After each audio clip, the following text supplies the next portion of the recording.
So hello students, I am going to discuss the PSIR paper 2020 and I am fully sure that all of you must have done it well, and the paper shows that if your basic concepts are clear, you will not find it difficult to handle the paper and you can expect very good marks.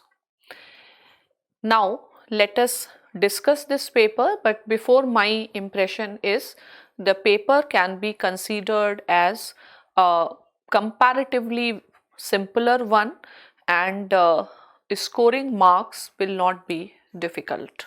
So now let us start the discussion of paper 1 first.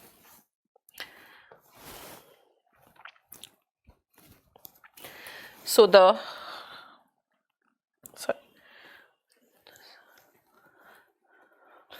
the first question is the theory of post-colonial state, one of my favorite questions, and I always feel there has to be a question on this. So, how to answer the theory of post-colonial state? In the theory paper, it is a scoring section because, like mathematics, it is objective in nature. If you will write the key thinker, if you will write the keywords, you will get the full marks. Now, in theory of post-colonial state, sometimes it is more challenging task to write in 100-150 words. Fine. Theory of post-colonial state. So if you have to write for 10 marks, don't go for generic introductions that political science deals with the study of state. Even when I have discussed the theory of post-colonial state, I have discussed even the liberal Western perspectives. But in the short notes, because we have very limited time to write, we have to select that whether it is essential to write the liberal perspectives given by Riggs or by Lucian Pye or by Gunnar Myrdal, or let us just confine very directly to the Marxist theory of post-colonial state.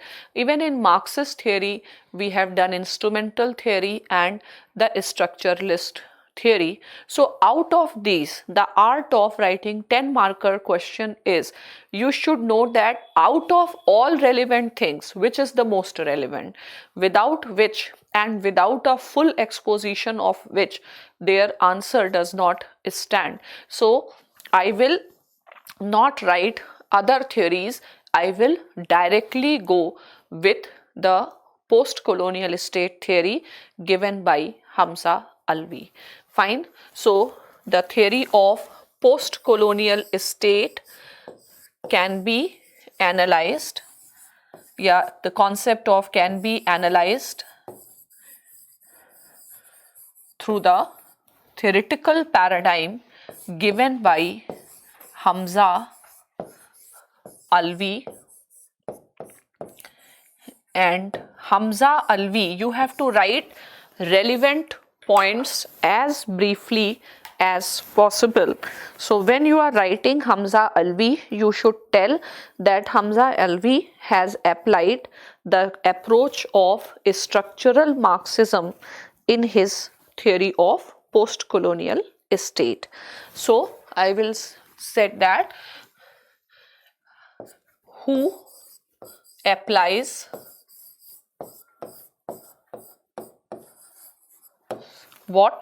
who applies the paradigm of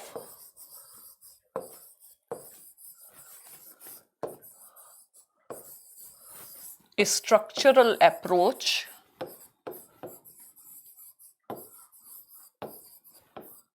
of Marxism. Underline structural approach, and he calls post-colonial state as, in inverted commas, overdeveloped state. Now it is always essential that you explain the key word, then you have to explain in what sense the state is overdeveloped in post-colonial societies. So unlike the Western counterparts,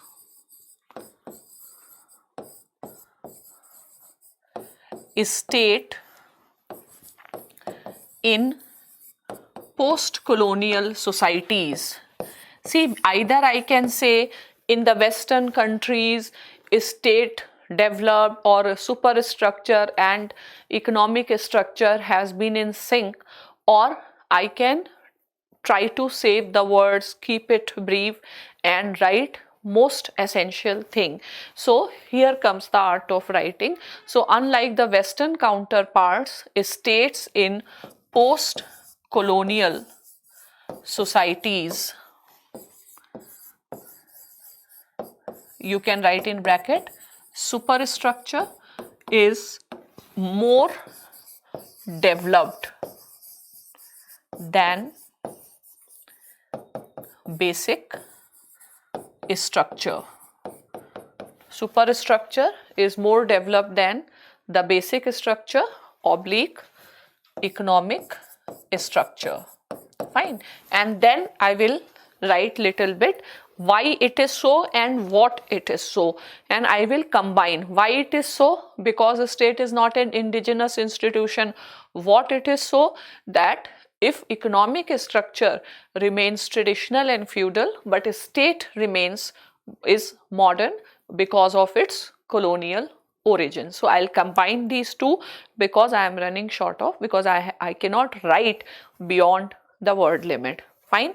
So what I will explain, I will quickly add that if economic structure remains traditional,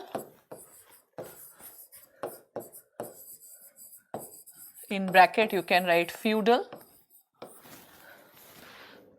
colonial, yeah, the political structure is modern. And why it is modern? As it is imported by the colonial masters rather being indigenous. So instead it a indigenous structure, it is a colonial structure. Fine.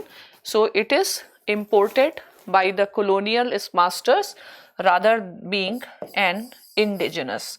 So this is how I will explain what is the nature of the state and then more salient characteristics. Fine. So this state can be compared with which state? It can be compared with the Bonapartist state representing a strong executive. Fine. And then I will write with reference to Pakistan. In case of Pakistan, Hamza Alvi suggested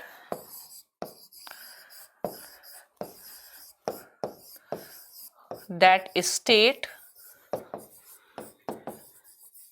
can be considered as a military - bureaucratic oligarchy, a military and bureaucratic oligarchy owing to the interests of colonial masters. Colonial masters have given so much powers to the executive, and then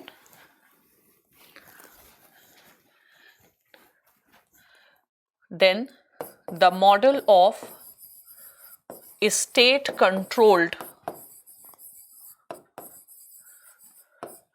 economic development further concentrate powers in executive, and instead of being an instrument of a particular class,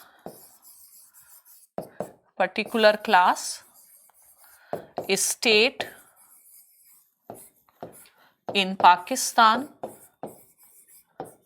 negotiates on behalf of A, indigenous bourgeois,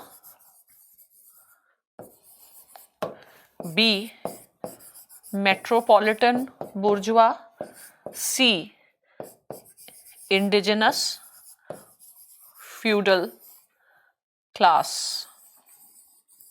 So this is how you have to write the salient features of the nature of post-colonial state.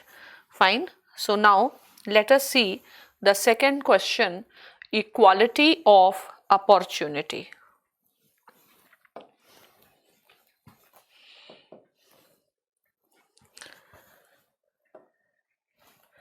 Fine.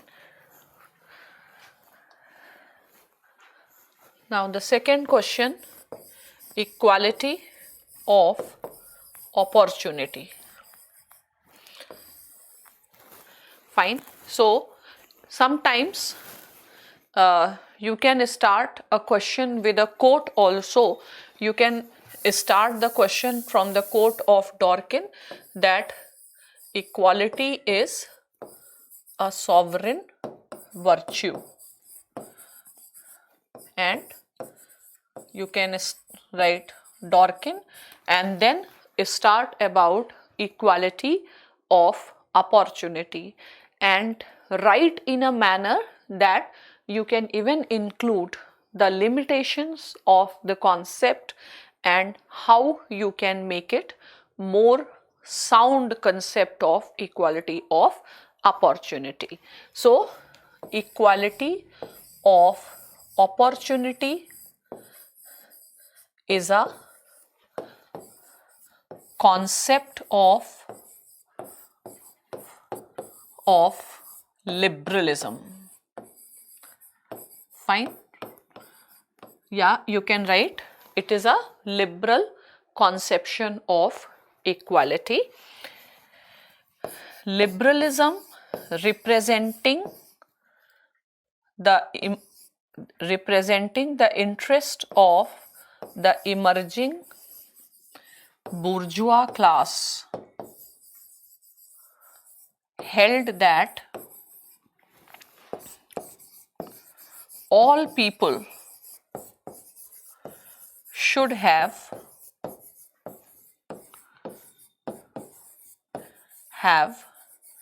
equality of opportunity, which means what? That only feudal lords should not have an opportunity to make property, but even bourgeois also have an opportunity to make property. So in a way, equality of opportunity is a derivative from equality before law. Fine. So everybody is equal in the eyes of law, no special privileges. And then you can write that equality of opportunity has been criticized as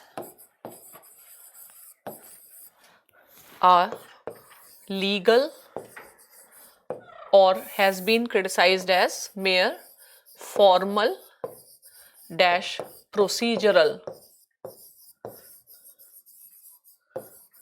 view of equality. It is described as the formal and procedural view of equality by Marxists. And why they consider it so? Because of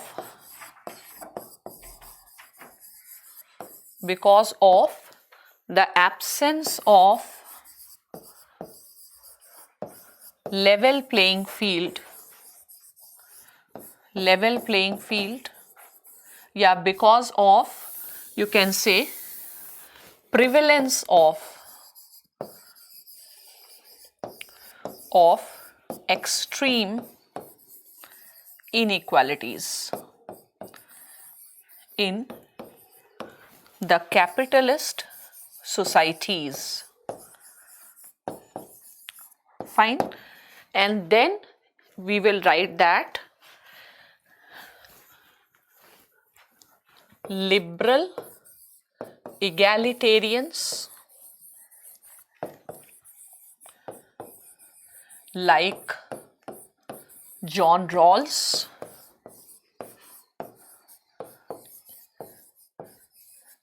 emphasized on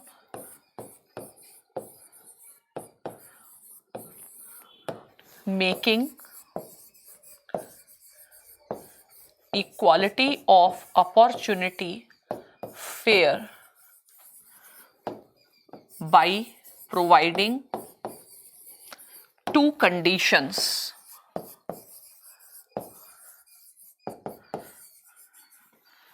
Yeah, equality of opportunity fair by providing for the difference principle, where a state takes the interest of the least advantaged section of the society to make equality of opportunity substantive.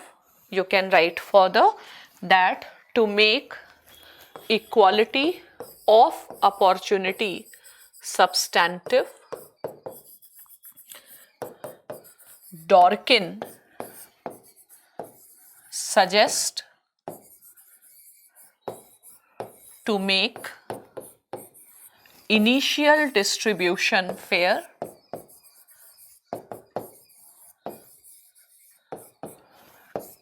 to offset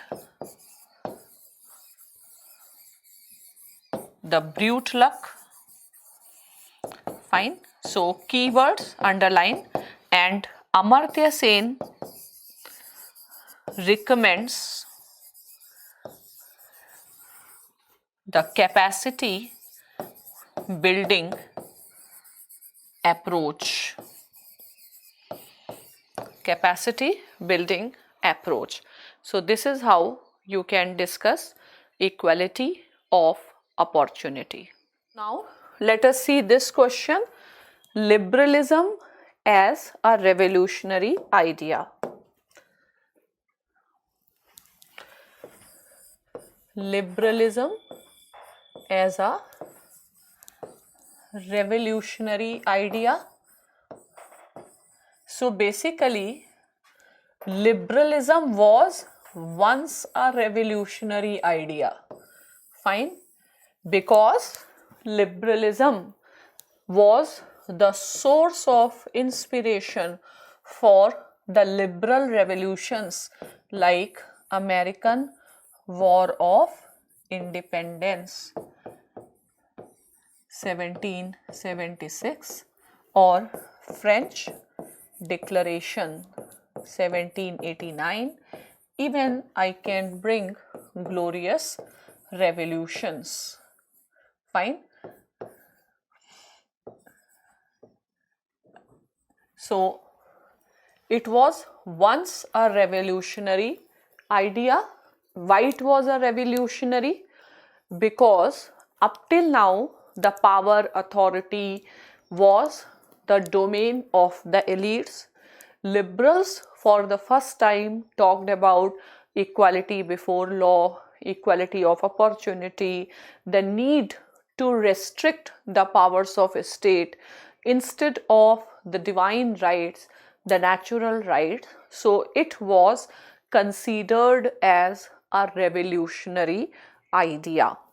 And even Marx has considered bourgeois class was a progressive class in comparison to the feudal classes or the masters. But once the capitalists or the bourgeois established themselves firmly in power, they became status quoist, because when you come into power, you want to retain the power. We seek this cycle, revolutionaries turning into status quoist. Fine. So, however, later on they became status quoist in nature, and against this status quoist and even the reactionary approach of liberalism came Marxism,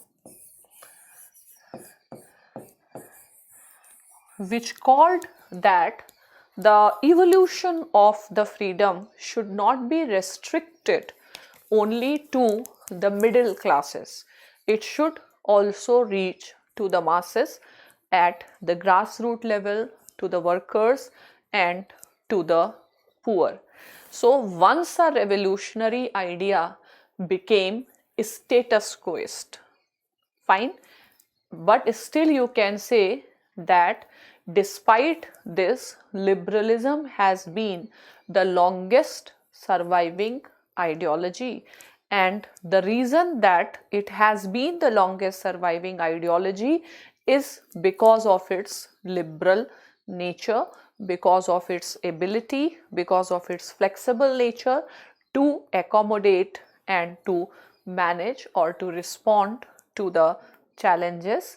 Unfortunately, at present, liberalism is again under a big challenge. So the question is comment. So comment means you critically analyze the things. So how I will write liberalism as a revolutionary ideology? So I will write that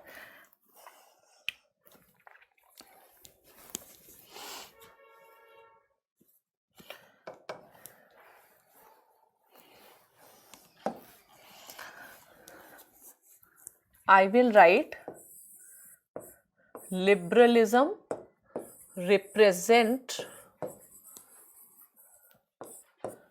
the philosophy of the emerging bourgeois class, and I have to show how liberalism is a revolutionary. So you can say that John Locke, the father of liberalism, asserted the natural rights of man vis-a-vis the divine rights of the kings. Fine. So it was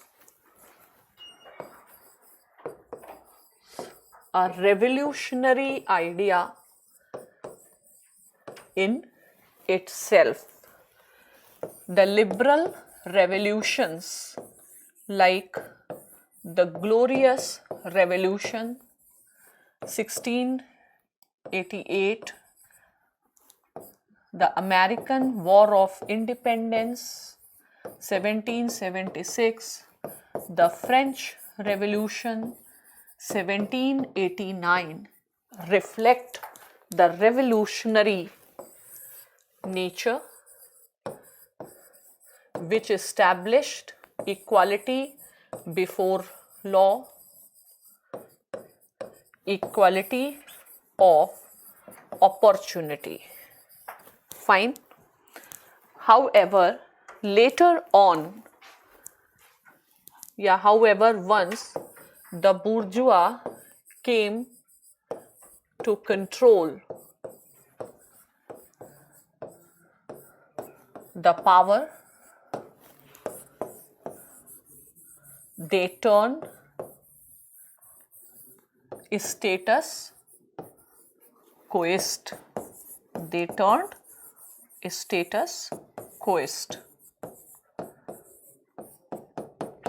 So once a revolutionary idea became status quoist.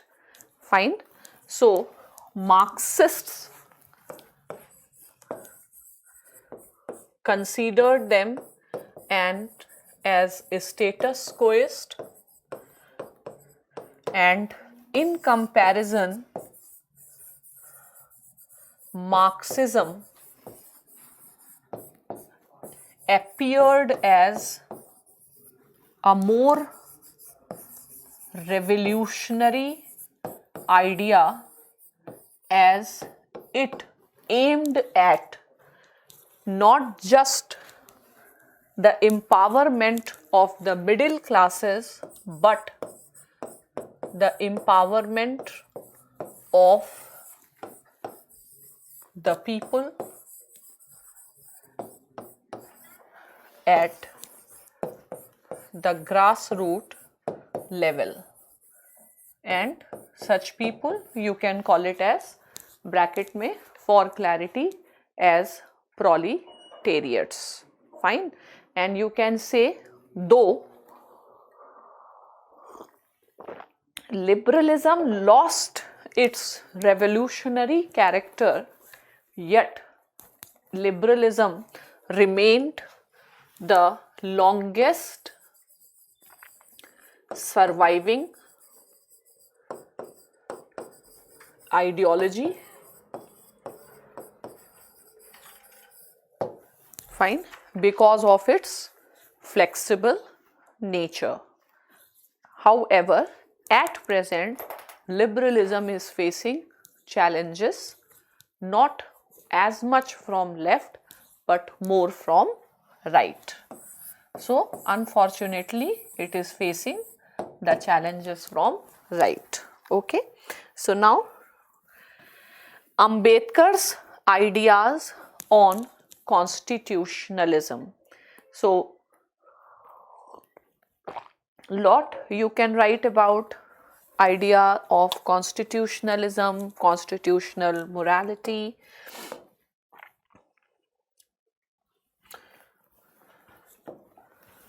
So Ambedkar's ideas on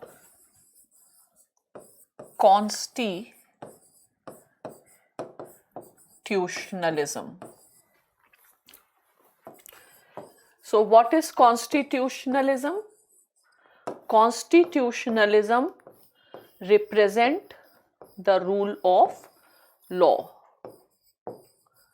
Fine. So if I talk about the strategies of national movement, we have constitutional strategies as well as extra constitutional strategies.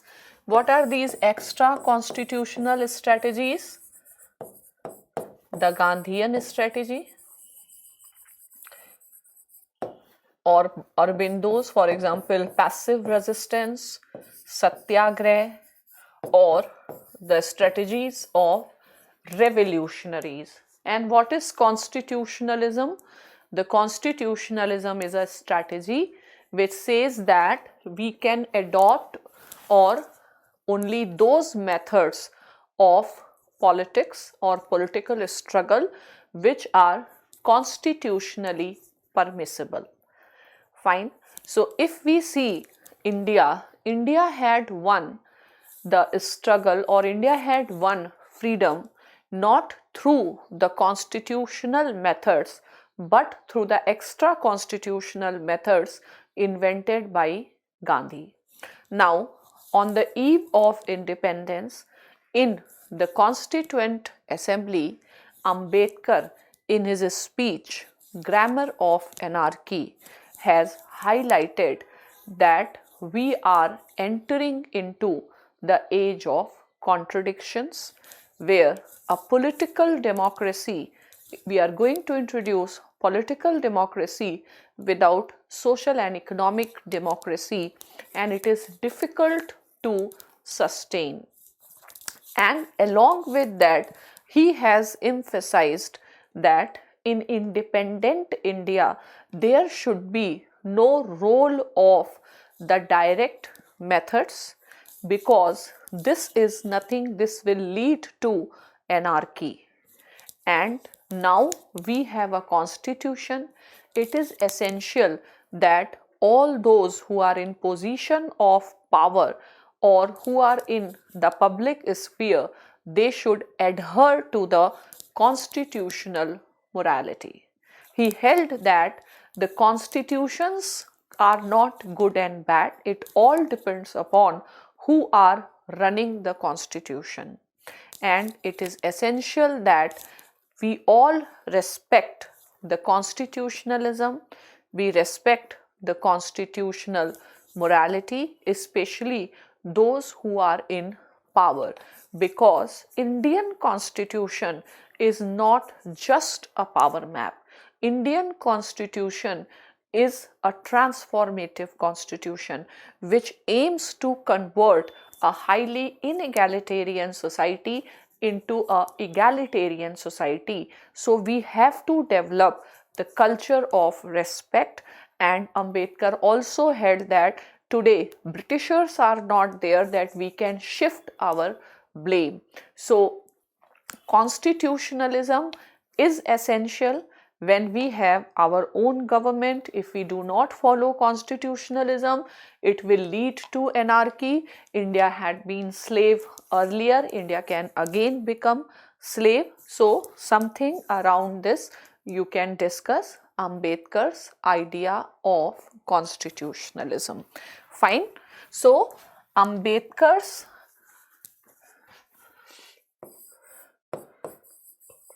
idea of constitutionalism can be best understood from his speech to the Constituent Assembly, often known as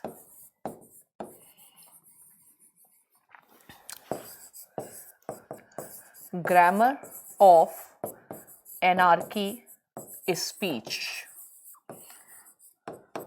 Fine. And you can say that Ambedkar, a critic of Gandhi, warned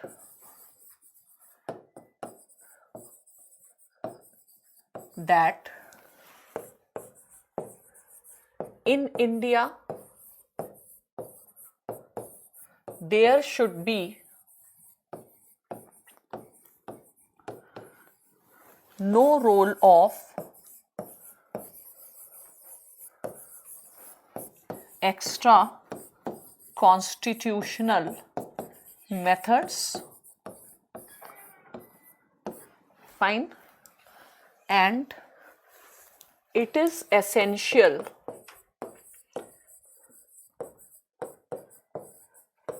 for those in power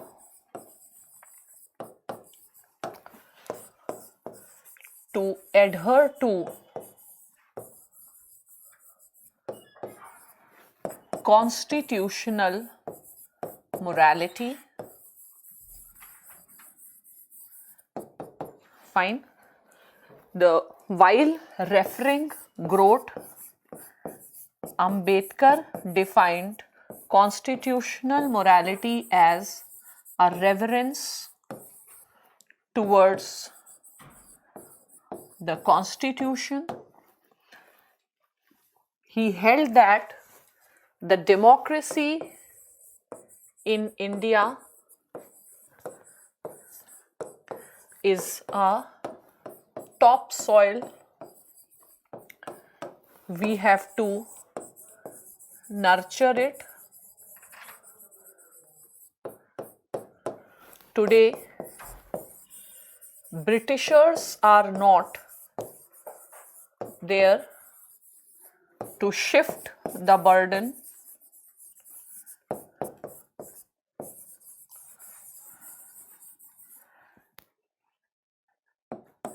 In case we become slave again, in case we become slaves again, none other than us, we ourselves,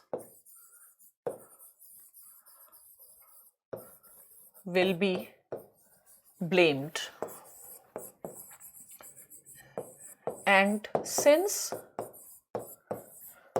political democracy has little chance of success without social and economic democracy, it is essential that those who are in power, they adhere to the constitutional morality. And you can say that our constitution is a transformative constitution. The entire project of the constitution and it will become waste if we do not adhere to the constitutionalism. Fine. So there is no point having a constitution, and no constitution is perfect, no constitution is good and bad. It all depends upon those who are running the constitution. Okay. So now let us see the next question.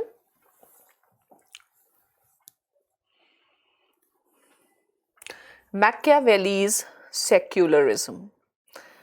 Comment on. The question is, comment on Machiavelli's secularism.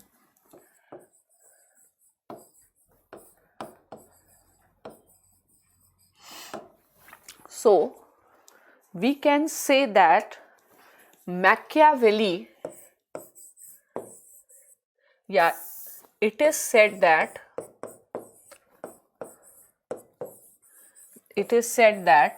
with Machiavelli,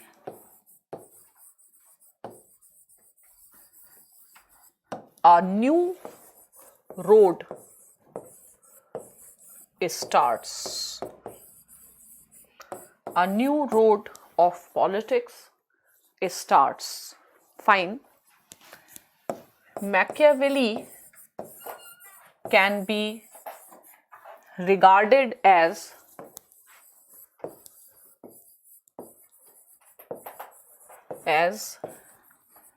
the father of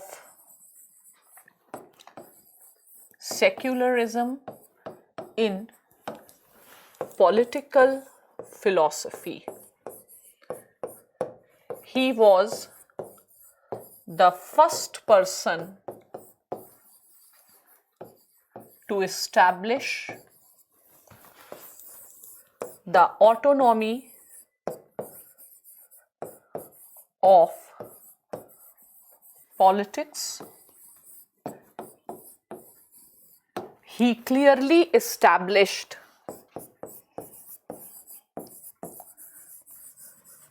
the separation between politics and ethics, between the politics and state. Thus,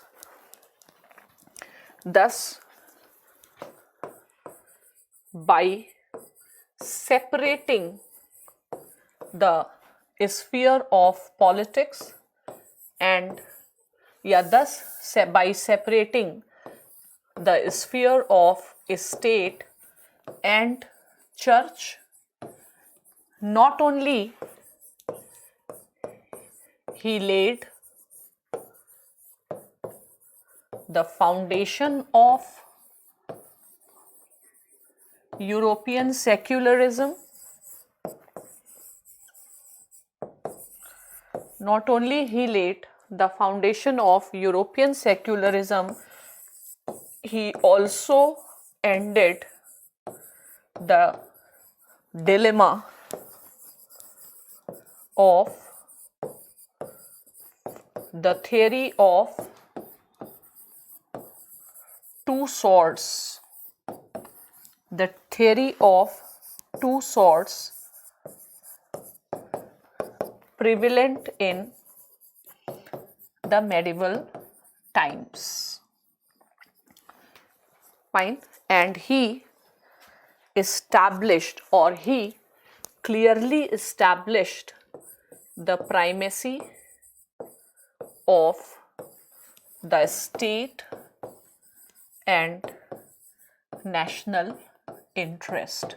If you want, you can just establish the primacy of the state over church. Fine. And it is to be noted,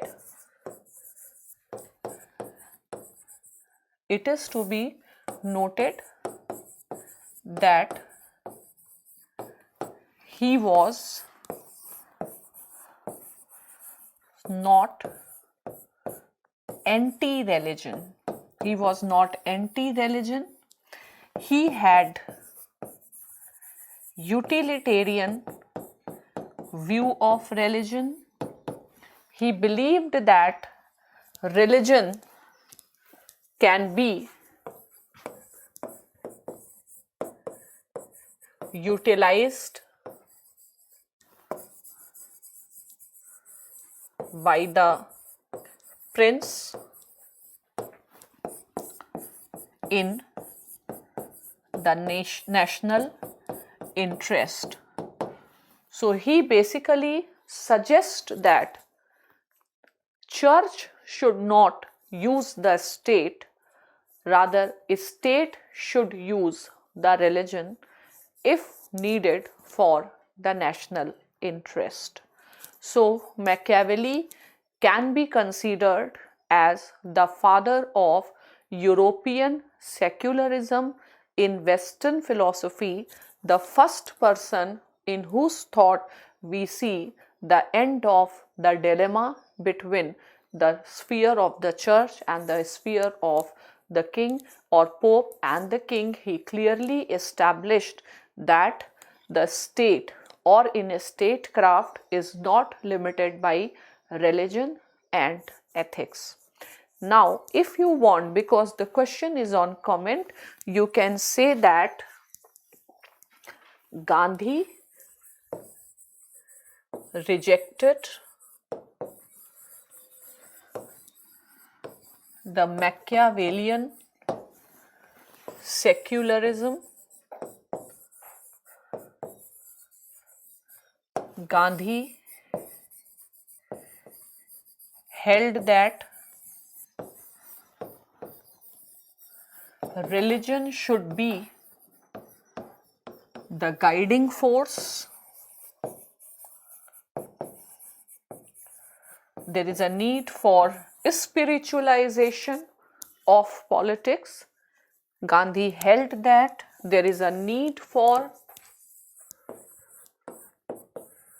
spiritualization of politics, and politics without the spiritual guidance will become like a death trap,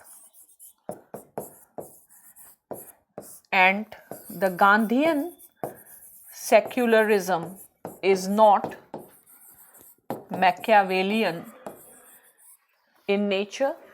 It is not based on religious neutrality, rather it is based on the idea of Sarva Dharma Sambhav. So Machiavellian secularism can be criticized with the Gandhian model of secularism. Okay. Now, next question. Make a comparative assessment of the Greek perspective of justice with the Rawlsian concept of justice. Fine. So, the comparative assessment of the Greek perspective of justice with the Rawlsian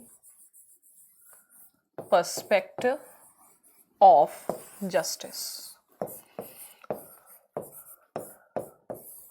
Now, you all must be knowing that the underlying theme of the Rawlsian perspective of justice is its egalitarian nature. Fine. So, the crux of the matter here is its egalitarian nature. And here, if we talk about Greek perspective of justice, Plato as well as Aristotle both believe in meritocratic society, ignoring the level playing field in the society, and the Greek society was actually inegalitarian in nature. It was hierarchical in nature. They believed inequalities are natural, and they suggest that there should not be any attempt to treat unequals equally. So here we have one hierarchical view of justice and the other is the egalitarian idea of justice. So long answer, first you should write some generic view about justice. So justice is a architectonic principle of political philosophy, because in political philosophy, the political philosophy begins with Plato, and Plato's political philosophy begins with the theory of justice. So it is an architectonic idea. After that, we can say, like all concepts, because we are going to compare. Fine. So like all concepts of politics, it is also a contested concept. And then we will write about the Greek idea of justice. Fine. So first of all, how I will write, if you want, you can start with the quote that justice is the first virtue of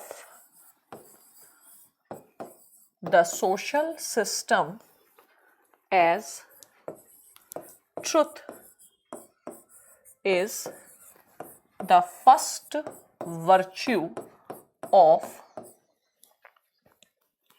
any system of thought.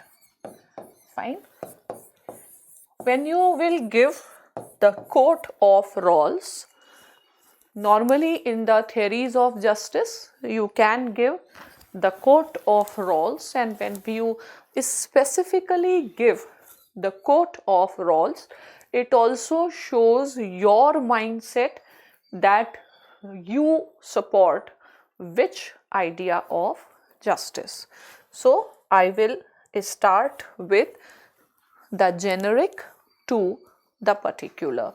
So first I will say that the theory of justice is a architectonic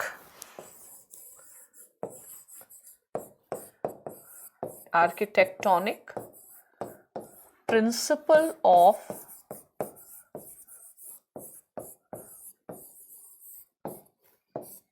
political philosophy. The theory of justice is the architectonic principle of political philosophy. Fine.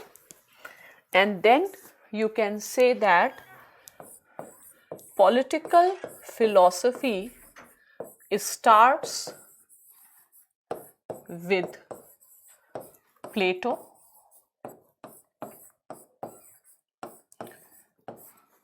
ठीक है, and in Plato we get, it starts with Plato, and then you can say in Plato as well as in his disciple Aristotle, we get what? We get the Greek view of justice. And then I will first write about Plato's view of justice, and then I will write about Aristotle's view of justice. So, Plato described justice as functional, justice as a proper stationing, B as functional specialization, because by adhering to these two principles we can achieve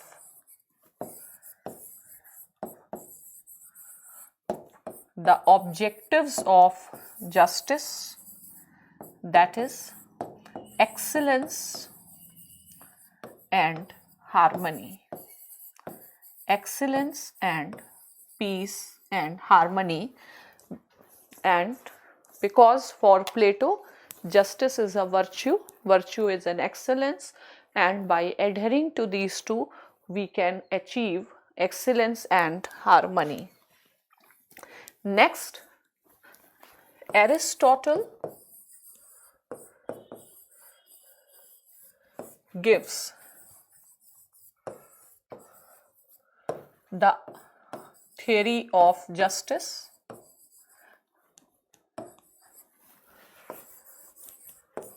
quite similar to Plato. Fine. He gives the theory of justice which is quite similar to that of Plato. And then I will write that according to Aristotle,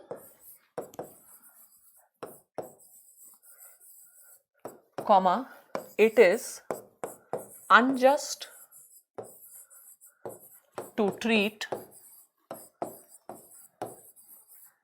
equals unequally,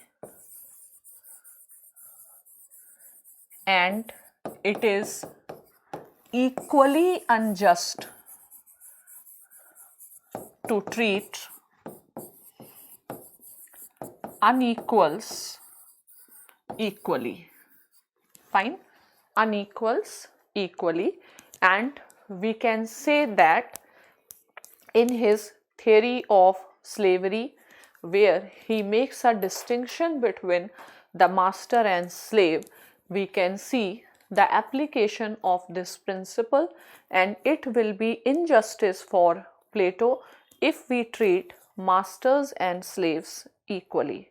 Fine. So you can substantiate his theory with the theory of slavery, and then try to find out the commonalities and deduce what is the common thing and what is the core idea in their theory of justice and why they give such theory of justice. So whether, next paragraph, whether it is Plato or Aristotle, they both represent the meritocratic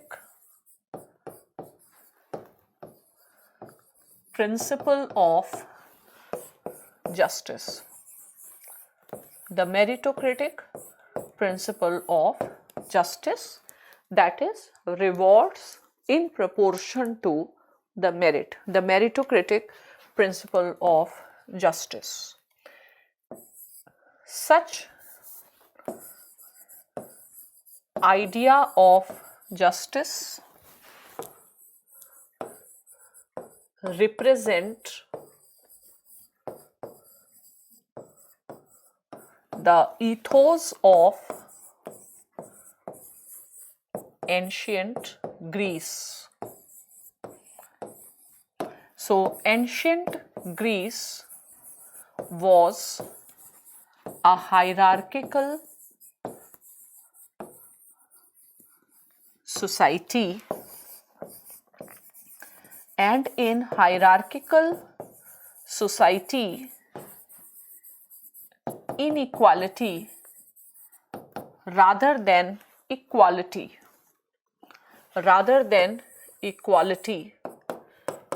is the basis of justice. So treat masters and masters equal and slaves equal. Now this is how we have explained the Greek conception of equality, and now we will discuss Rawls' conception of equality. Fine. So Rawls' theory of justice is, the status of, you can say, the Rawls' theory of justice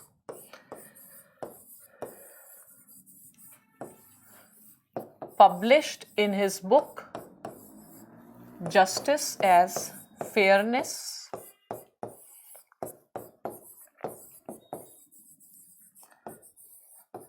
is a milestone in many sense, in more than one sense. So you should show the importance of the Rawls theory of justice. It is a milestone. Not only it marks the revival of political philosophy, normative political philosophy. It itself became a reference point for all contemporary philosophers. Fine. Who, for example, Nozick, Hayek, etc. And in the greatness of Rawls' theory of justice, we can say that Nozick, who was one of the major critic of Rawls, has acknowledged that all contemporary philosophers have to either agree with Rawls or give reasons why not, that why they don't, means Rawls' theory of justice has become a milestone in itself. And now quickly we will write the main theme of Rawls' theory of justice and his perspective. Fine. So Rawls can be regarded as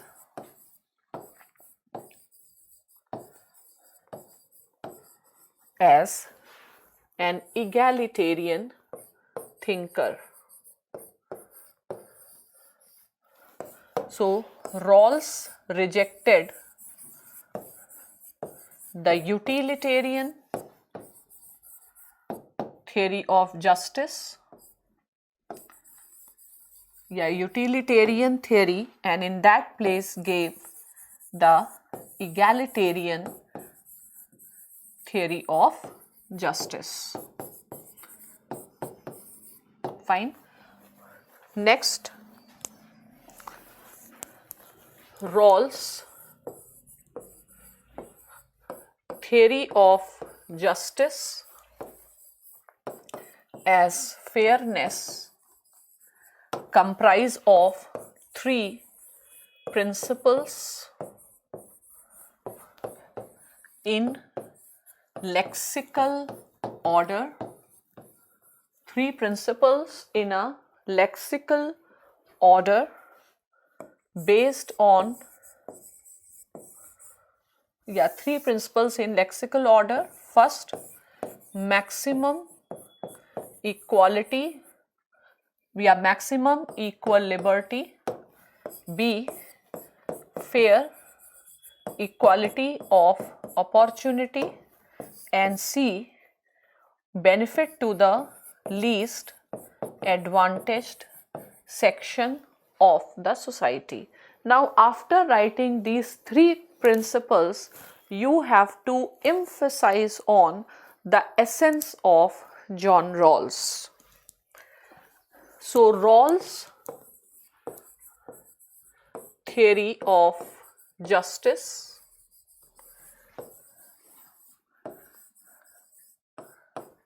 rejects the meritocratic theory. Rawls' theory of justice does not reject the meritocratic theory of justice, but felt the need to ensure that inequalities should appear just. So, in a way, both Plato, Aristotle and Rawls, they all accept the importance of merit. That is why Rawls also give complete liberty so that people can explore their potential. Maximum equal liberty, he knows that this will result into inequalities, so he is aware of the chances, luck factor, unequal societies. So Rawls want inequalities should not be left like that. Drunkard in the gutter cannot be left like that. Rather, inequalities should made appear just. This he establishes by the difference principle. Because we have already written that, there is no need to define. So you can, and from where? When we have done Aristotle's theory of slavery, we have criticized slavery's justification on the basis of Immanuel Kant's tradition of human dignity, and we also know that Rawls has criticized the utilitarian tradition on the basis of Immanuel Kant's principle of inviolability of human dignity. So we will try to add these points to show to the examiner that our understanding is substantive and in depth. Fine. So should appear just this he established by difference principle, and it is to be noted, it is to be noted that Rawls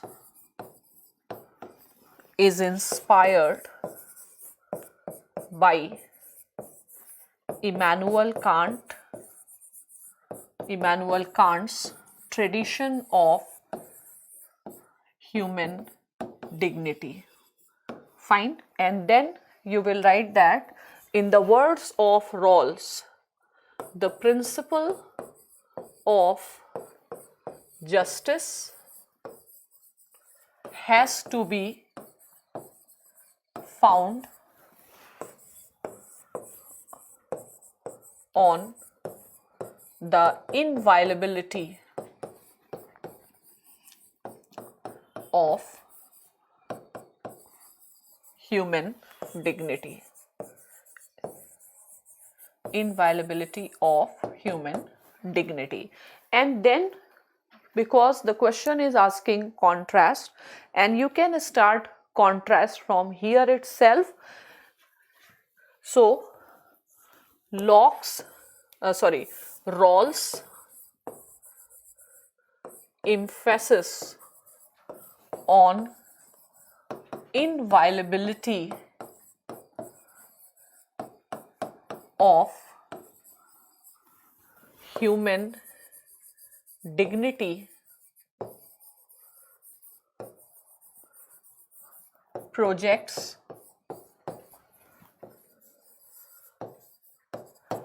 the contrasting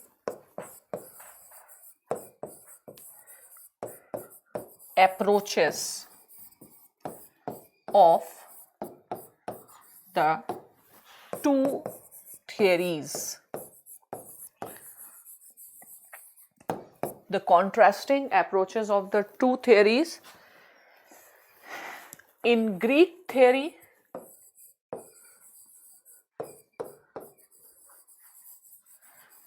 there is no concern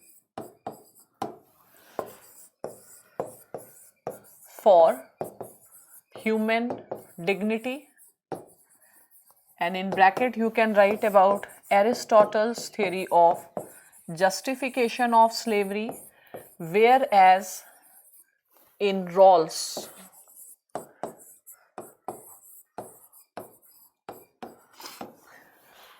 human dignity itself is a architectonic idea in his theory of justice.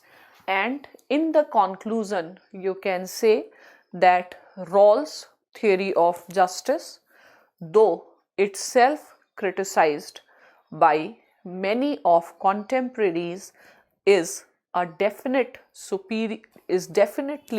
a superior theory of justice in comparison to the Greek theory of justice. So you can show your perspective that Rawls' theory of justice is definitely superior to the Greek conception of justice, And in the present age of human rights, we cannot accept the Greek conception of justice at all. And then you should try to link smartly with the Indian Constitution. And the idea of justice expressed in the preamble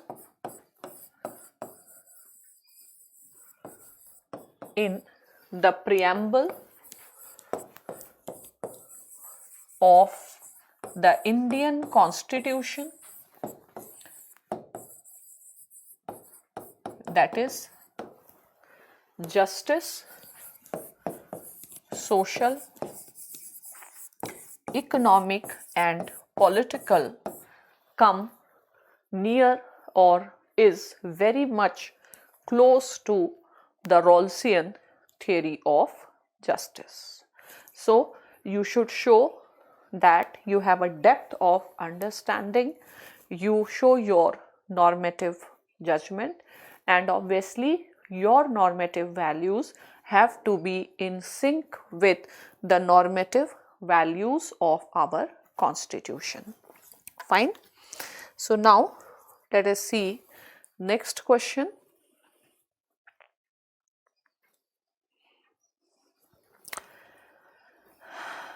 Representative democracy means the people as a body must be able to control the general direction of the government policy.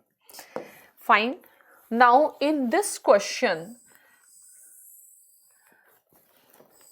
the question is on representative democracy, though it is a statement of J.S. Mill. And some students, if they will not pay attention, they may commit a mistake in the sense that they may focus more on Mill's theory. They may end up, some may even write, Mill was a reluctant Democrat. That was not expected. It is on representative theory. So you have to elaborate on representative theory. If you want some connection you can establish with J.S. Mill, means you need to understand that whether the question is on Mill's theory of justice or the question is on representative theory of democracy. So for me, sorry, not Mill's theory of democracy or the representative theory of democracy in general. So in terms of the weightage, I will write more on generic lines, and again I will not neglect Mill altogether. But if I will just discuss Mill's theory, then that will be wrong. So in this question, your smartness, whether Mill has to be emphasized or Mill, the overarching idea or the grand idea that you have to discuss is representative democracy or Mill's. So now let us start this. So the question is, representative democracy means the people as a body must be able to control the general direction of government policy.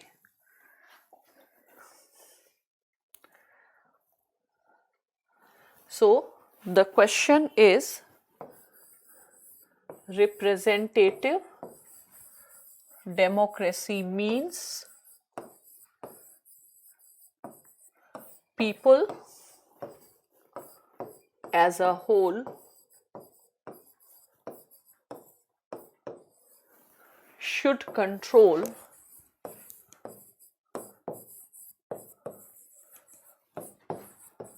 the direction of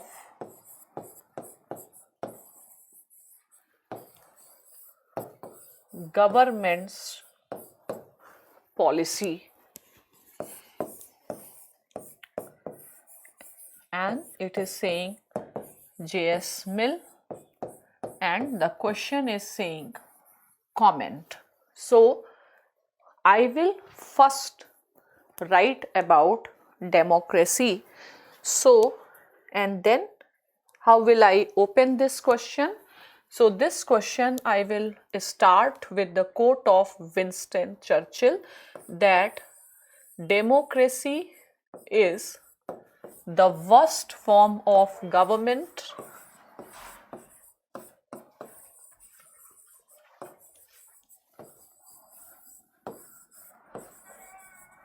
however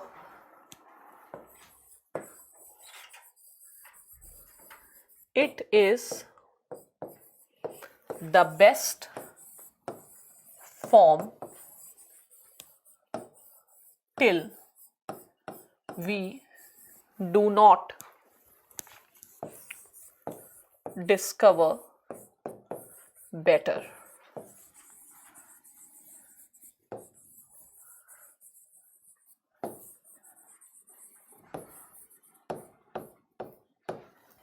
Or if you don't remember this, you can go with any other quote.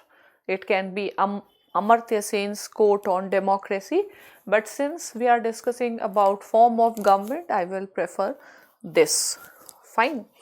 And then we will say that democracy as a form of government is at present recognized as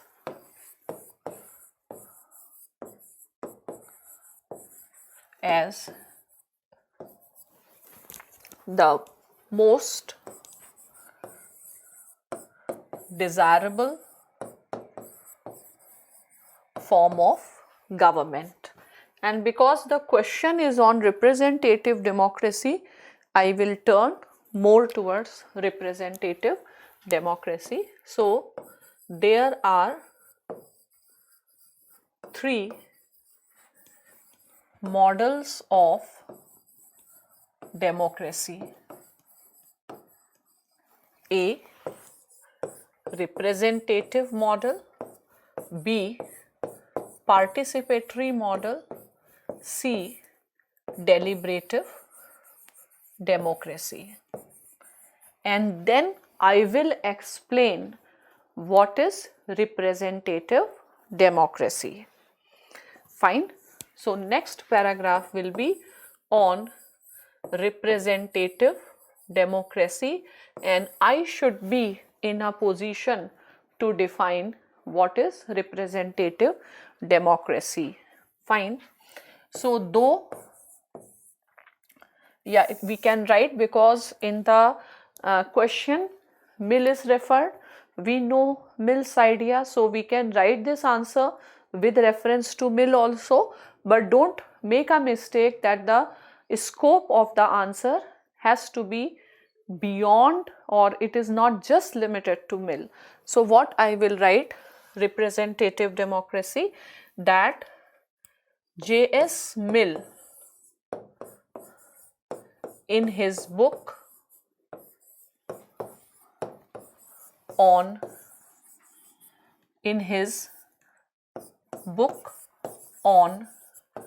representative democracy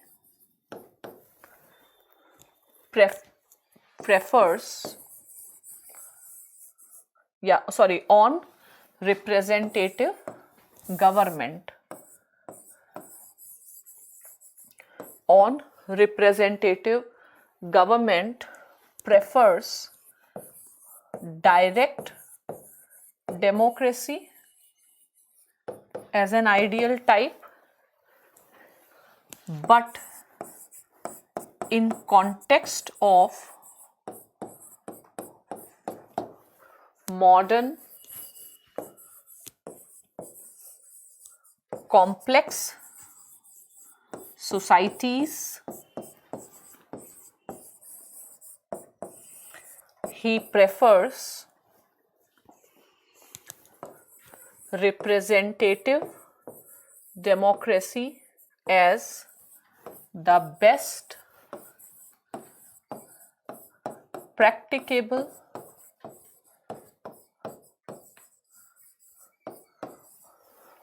form of government. Fine. Then I should write something so that I can substantiate why it is the best practicable form of government.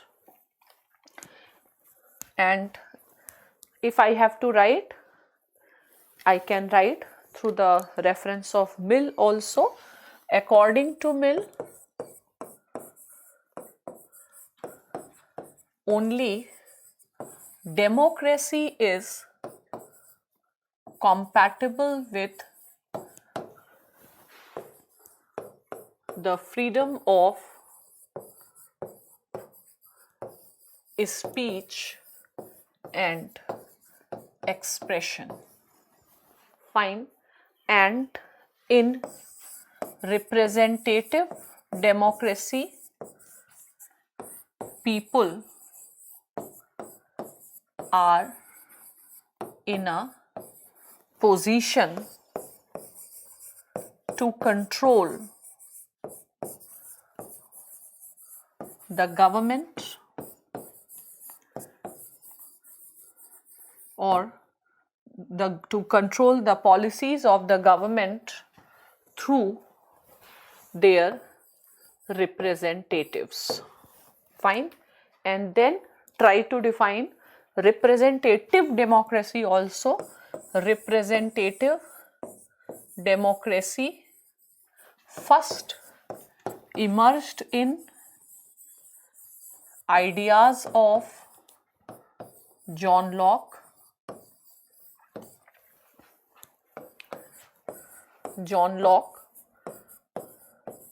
since you know the book, you can write second treatise on civil government. Fine.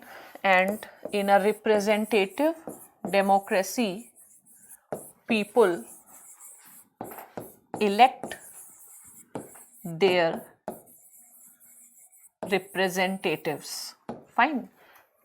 Elect their representatives, and hence free and fair elections become the soul of representative democracy and its legitimacy. Fine. Then you can say that the scholars of representative democracy have tried to improvise the methods of election so that maximum people are represented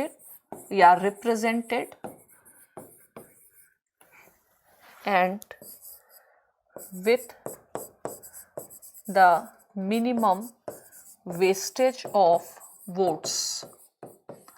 And then you can say that even Mill has recommended the proportional representation to make democracy more representative,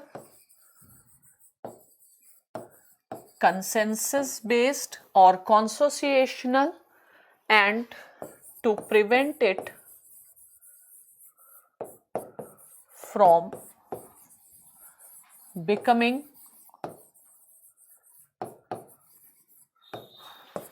the tyranny of majority. Fine. And then again, general right, scholars are also divided in their opinion with respect to the scope of the power of representatives Fine. So if Locke and Bentham support the delegate model, Mill and Burke, Edmund Burke, favors enlightened representation. They favor enlightened representation.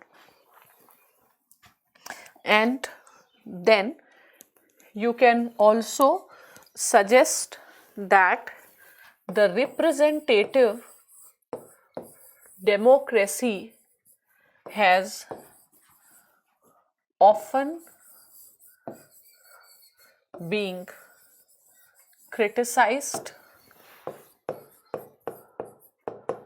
by the supporters of participatory democracy. For example, Rousseau held that Englishmen are free only once in 5 years. Now, in order to ensuring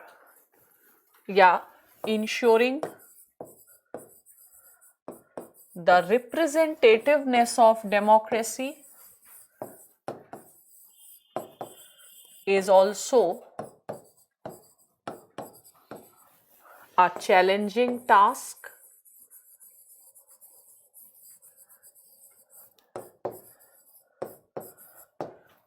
Okay. Then the success of democracy, success of representative democracy will depend on the quality of representation, the awareness of electors, and we need to consistently enhance the representativeness of the democracy to ensure its fidelity. So this is how you write not just Mill's ideas but in general about the representative democracy. And in representative democracy, you can also write that in direct democracy people can give direction to their policy by participating themselves, but here through the representation, and hence it is essential that we emphasize on the quality of representatives, the awareness of the citizens, the need to make democracy inclusive in terms of the representation of the vulnerable sections of the society, and in short, for the legitimacy of representative democracy, we have to take all those steps that ensure it does not get perverted into a tyranny of majority. Okay. So now let us see the next question. Assess the significance of right to property in the political theory.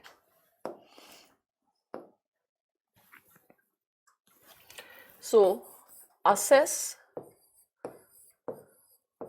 the significance of right to property in political theory. Fine. So, you can say that since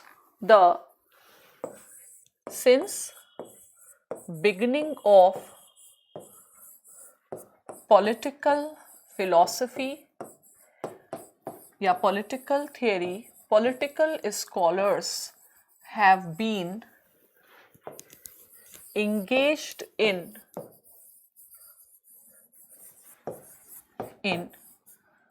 the right to property.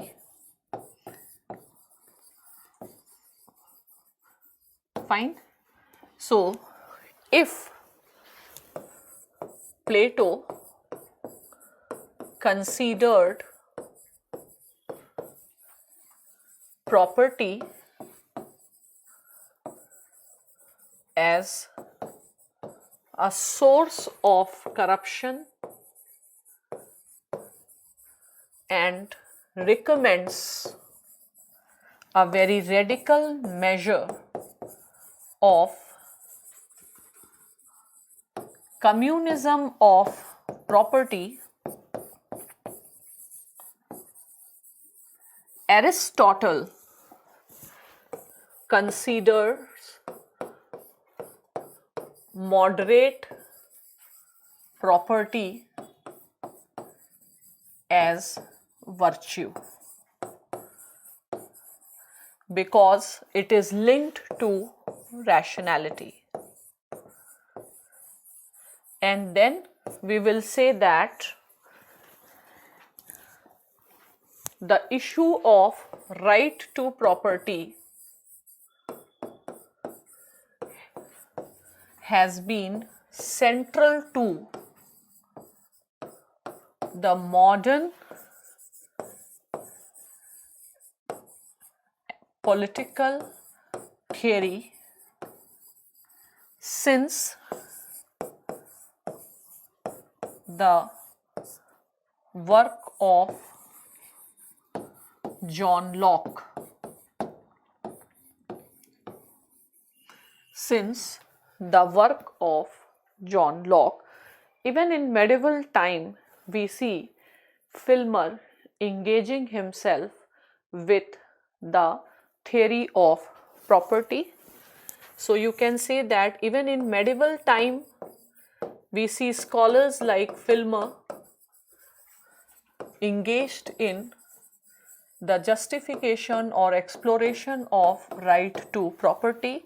In modern times, John Locke has given a very comprehensive theory of absolute right to property, which makes Locke the scholar of possessive individualism. Fine. In the right to property, justification of right to property has been criticized by the anarchists like Prodha,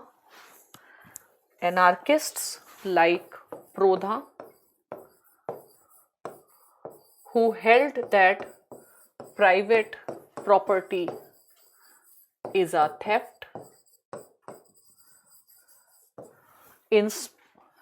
Then, similar to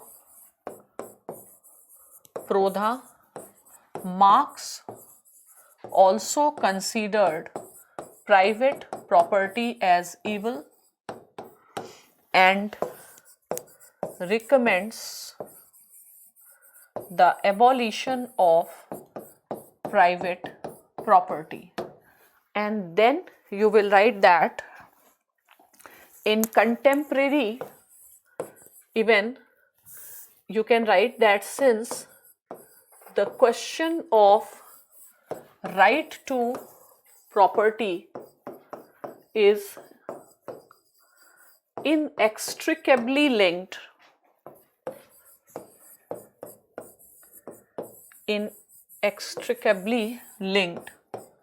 to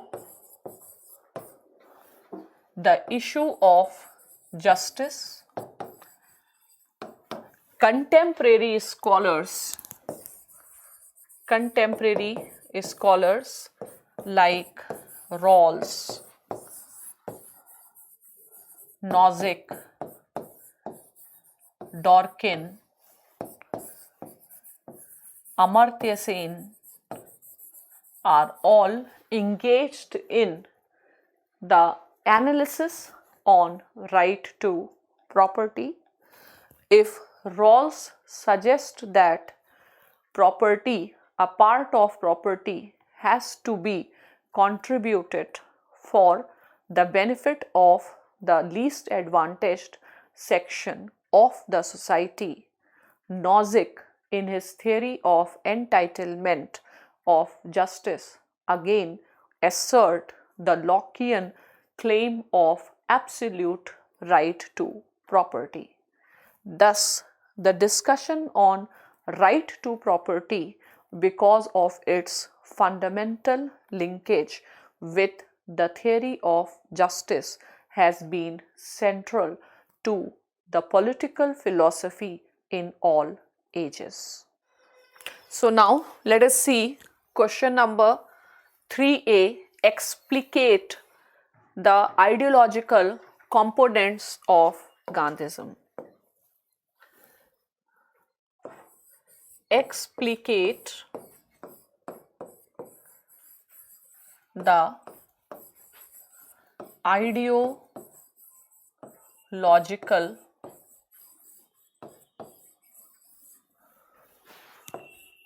components of Gandhism.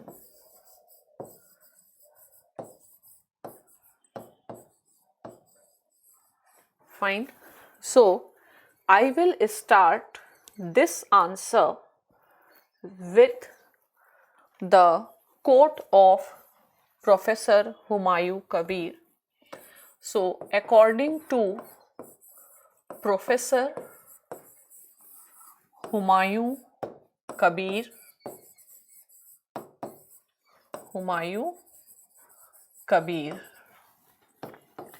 Gandhi was a man of action,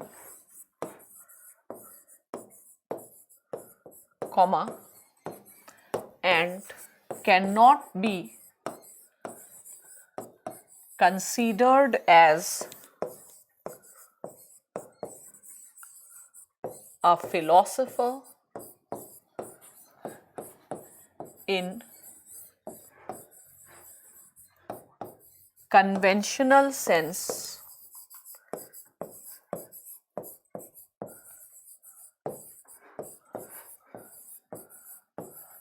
yet there are large number of people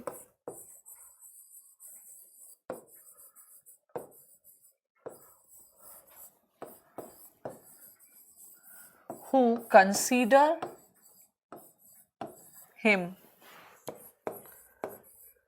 who consider themselves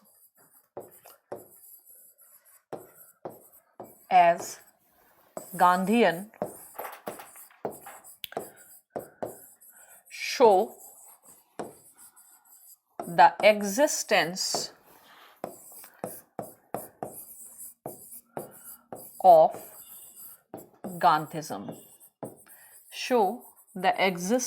of Gandhism. ठीक है? And the ideological components of Gandhism. The ideological components of Gandhism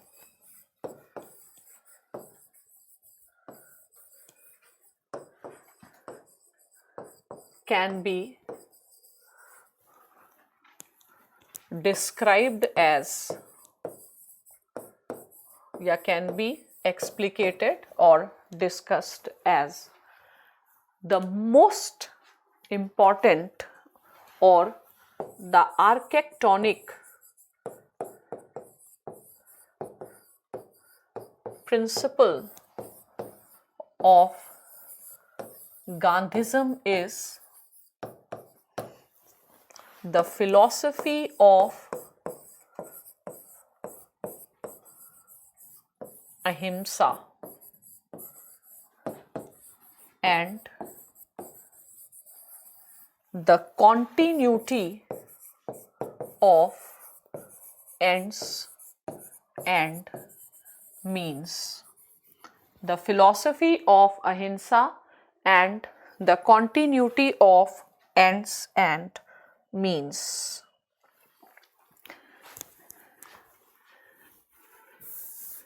Gandhi, a critic of Machiavellianism,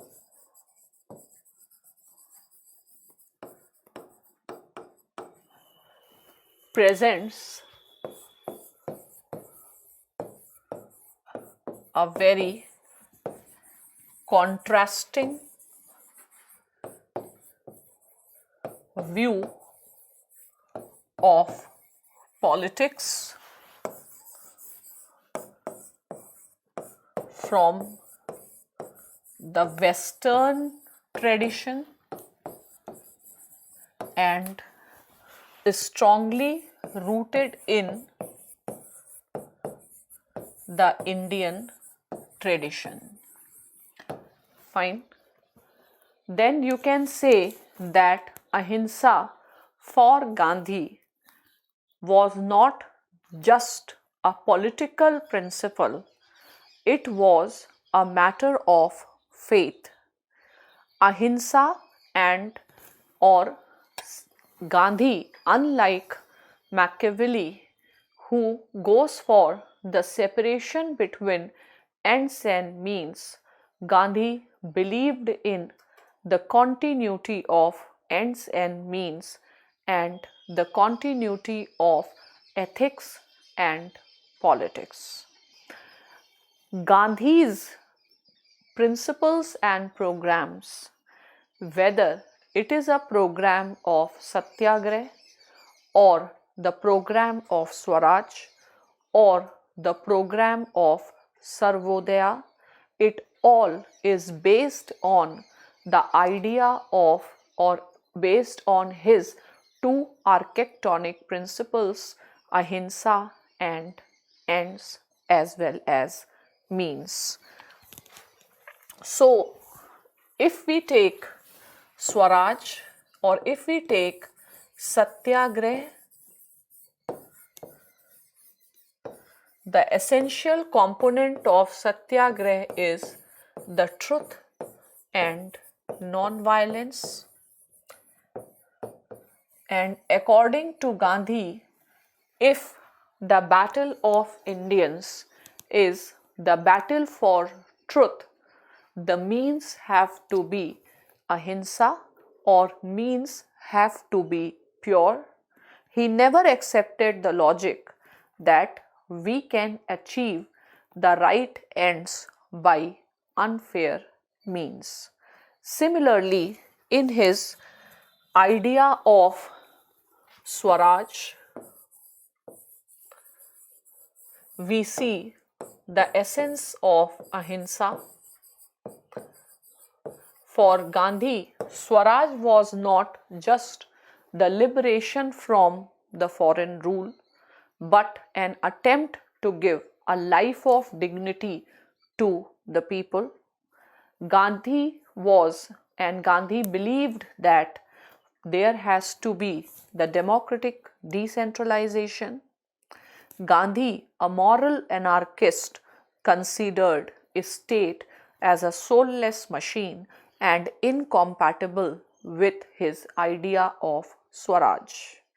The Gandhi's conception of power based on the oceanic circles of power is also based on his foundational principle of non-violence. Thus, the ideological component of Gandhi found in his constructive programs, in his protest, be it non-cooperation, civil disobedience, Quit India movement, or his constructive programs, be it trusteeship, be it khadi, be it rural development, be it his views towards environment, protection of environment, model of development, everything is rooted in his architectonic idea of ahimsa, which he considered as his creed and as his faith. Gandhi, representing the Indian tradition, believed in the continuity of the rights and duties. He believed that rights are inherent in the embryonic form in the duties performed.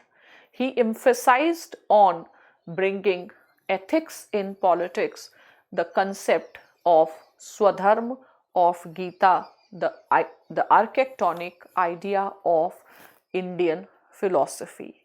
And Bhikhu Parekh is right when he suggests that in India we see the enormous continuity of the tradition. So Gandhi represent the continuity of the Indian tradition, the tradition of Dharma, the tradition of ahimsa, the tradition of the continuity of ends and means. Fine.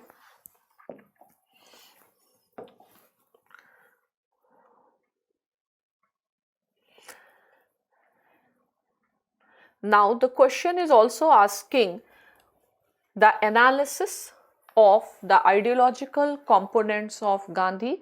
So you can say that Gandhism or Gandhi's ideology has been often criticized by his contemporaries like M.N. Roy as, or they have projected Gandhi as the scholar or as the leader of the bourgeois class. However, it will be wrong to think so.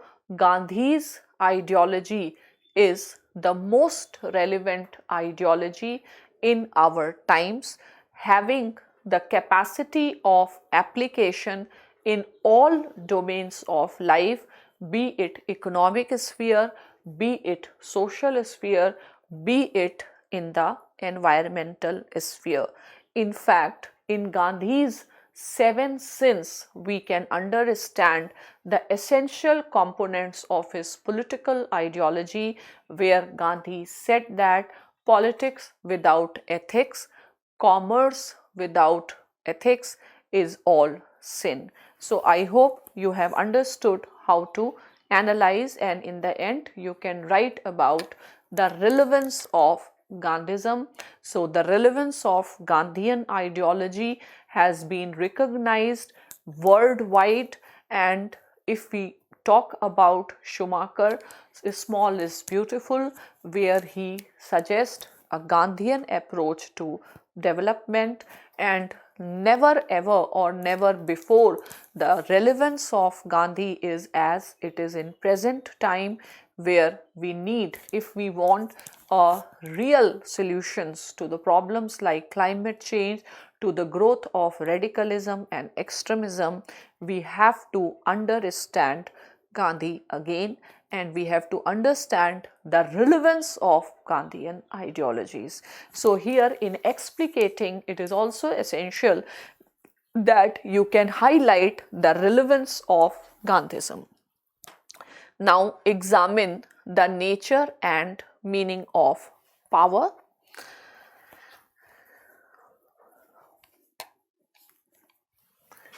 Examine the nature and meaning of power. So again you can say that power is a central concept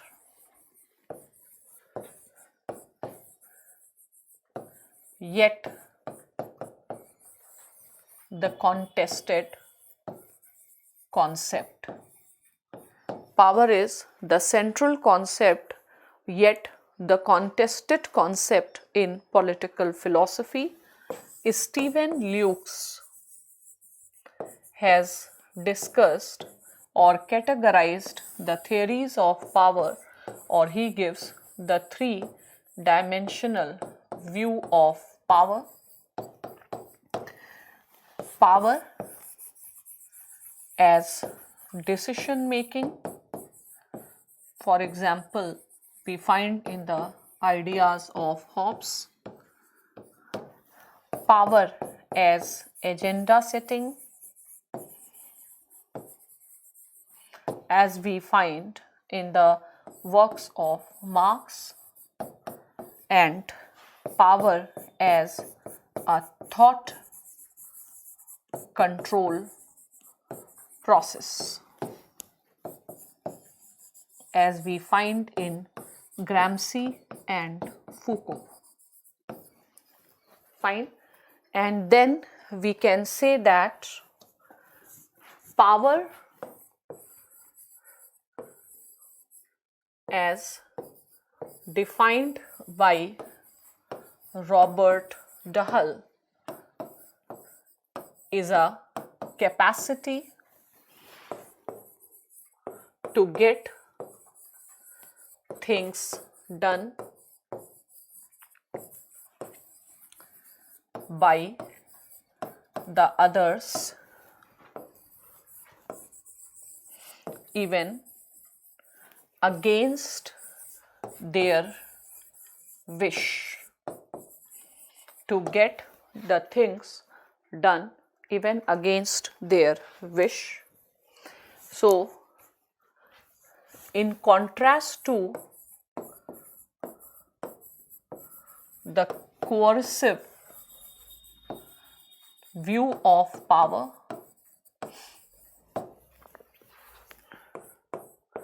we find a constructive theory of power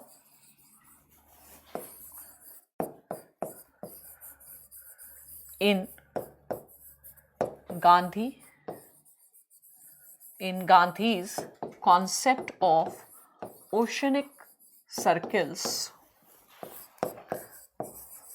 where for Gandhi power is for the empowerment of the others. If for Hobbes power of the society lies with the sovereign, Hobbes and Max Weber, Hobbes, power lies with the sovereign. For Hannah Arendt, power belongs to the people acting in concert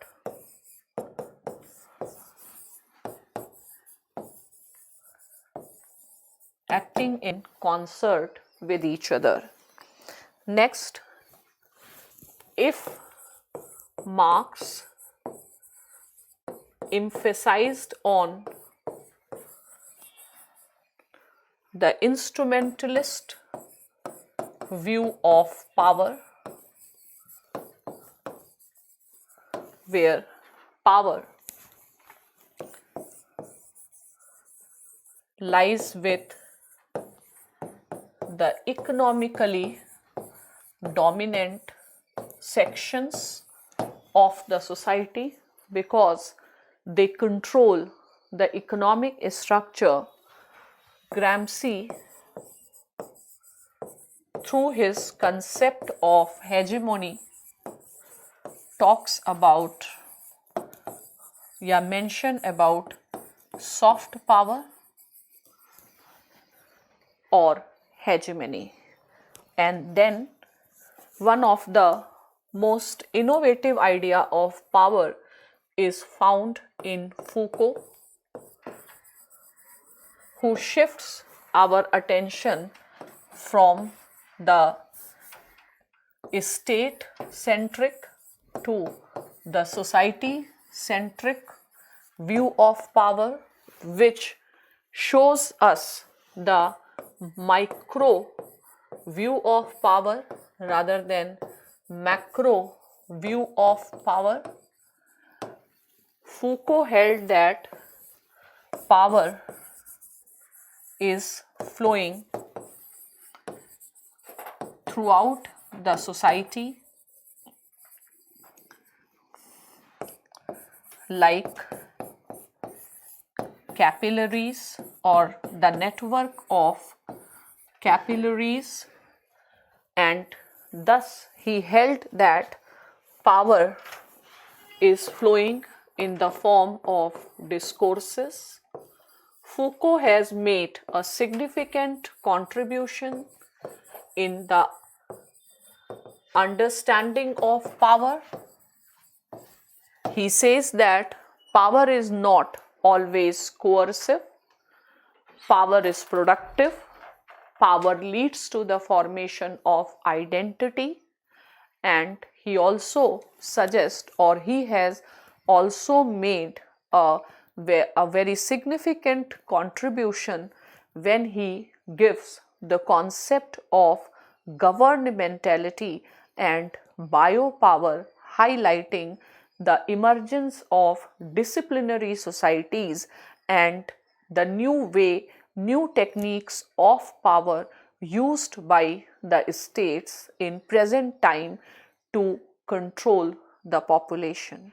Thus, the discourse on power is quite enriching, and we have, or the scholars in political theory have analyzed power from the multiple perspective, and each perspective adds to the better understanding of how the phenomena of power operates around us. Now, next question.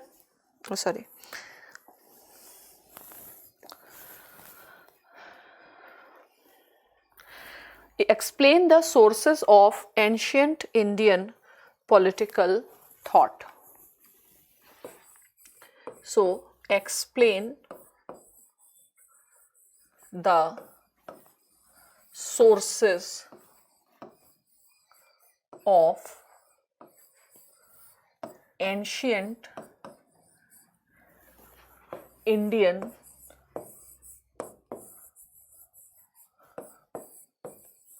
political thought. Now, let us discuss the question, explain the sources of Indian political thought. Fine.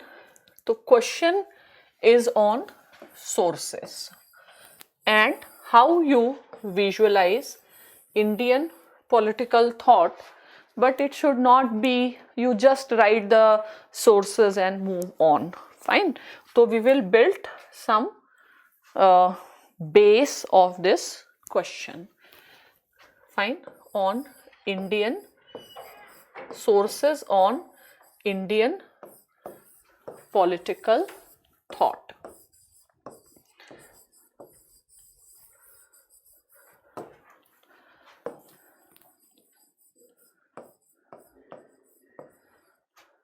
So what I will say that for long there has been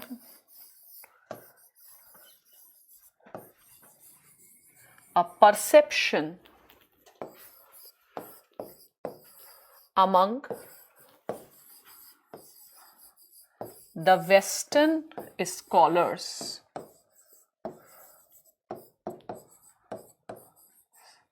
that India lacks political thinking. Fine. However, at present it is acknowledged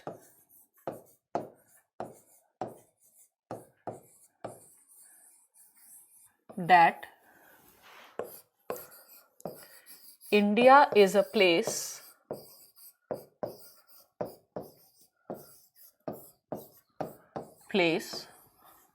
not only for spiritual knowledge, but Indians also have a rich tradition of political thinking. And as rightly said by Morris Jones, that non-acknowledgement of Indian political thought reflects the or will result into the impoverishment of the West and reflect this ethnocentric attitude. Fine. And in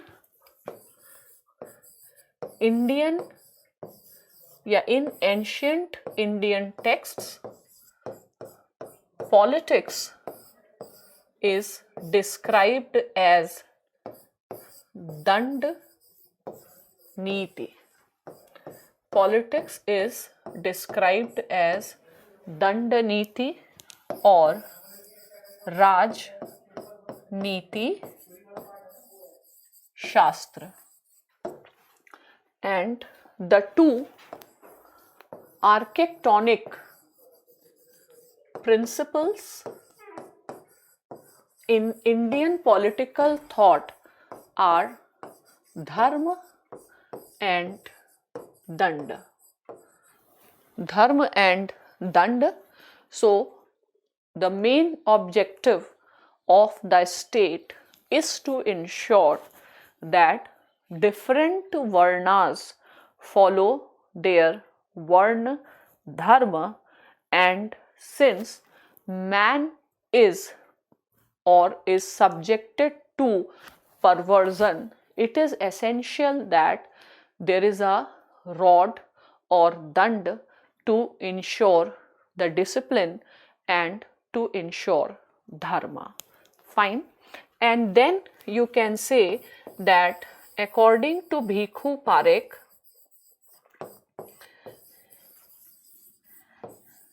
India represents an enormous continuity. There is an enormous continuity in the thoughts. Now, the ancient Indian tradition can be classified into two main traditions, the Hindu tradition and the Buddhist tradition. Hindu tradition is further classified into two traditions, Dharma Sastras and Danda Shastras. The so-called Hindu tradition can also be called as Vedic tradition, and the sources of Hindu or the Vedic tradition are the Vedic literature. The architectonic idea in Hindu tradition is the idea of dharma. Fine. The idea of dharma, and dharma is the chief concept of Vedic tradition or Vedas. And according to the legend, Vedas are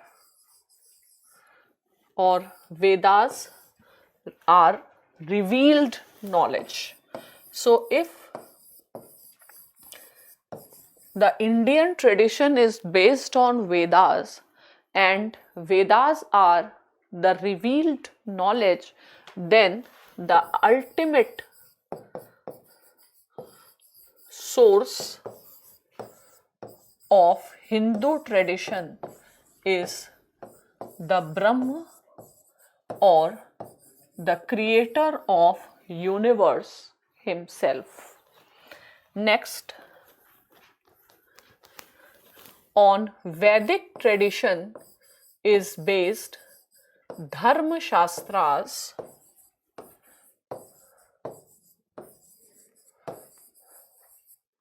The most prominent Dharma Shastra is Manu Smriti, which forms the most influential of all traditions. So, Dharma Shastras are the most influential traditions and on which the Hindu social order is based, and there are many Dharma Shastras, but the most prominent being Manu Smriti.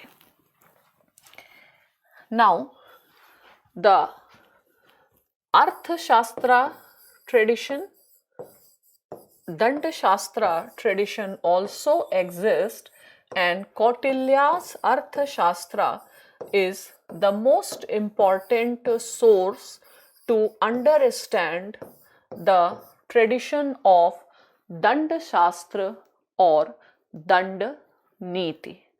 Besides, there are many other traditions, or there are many other texts like Niti Shastra, Kamandak's Niti Shastra, Jamdagni's Niti Shastra, and at the same time we also have the accounts of foreign travelers like Fahian, Huensang, Megasthenes Indica, which also give the information about the system of administration and governance. So even Megasthenes Indica,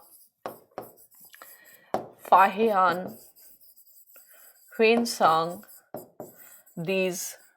their travelogues are also the important sources. Now, similarly, if we look into the Buddhist sources, if Buddhist sources, you can say Upinder Kaur in her book Political Violence in Ancient India mentions three major Buddhist sources: Jatakas, Ashok Vadana,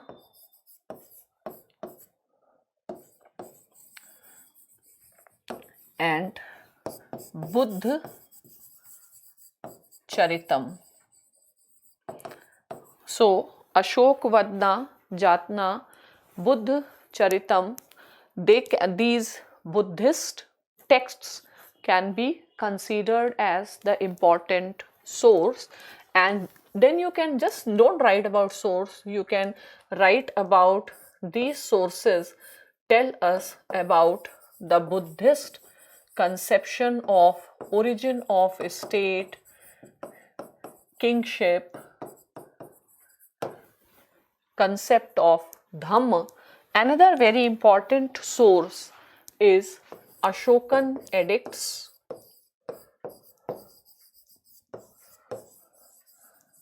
to understand the Buddhist principles of governance.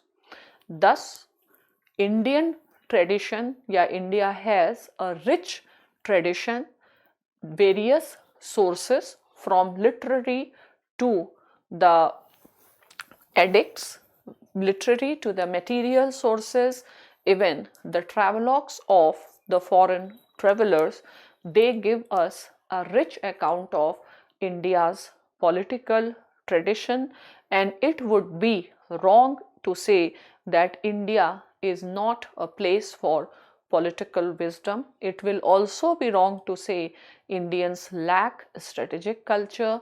India has been a Vishwa Guru. India has been the place, as rightly said by Max Muller, where the best of mind have understood the most of the problems of our life most deeply, and it will certainly lead to the impoverishment of the West if they do not recognize the existence of the Indian tradition. Hope this discussion has helped you, and very soon we will be coming up with the discussion on the next sections also. Thank you.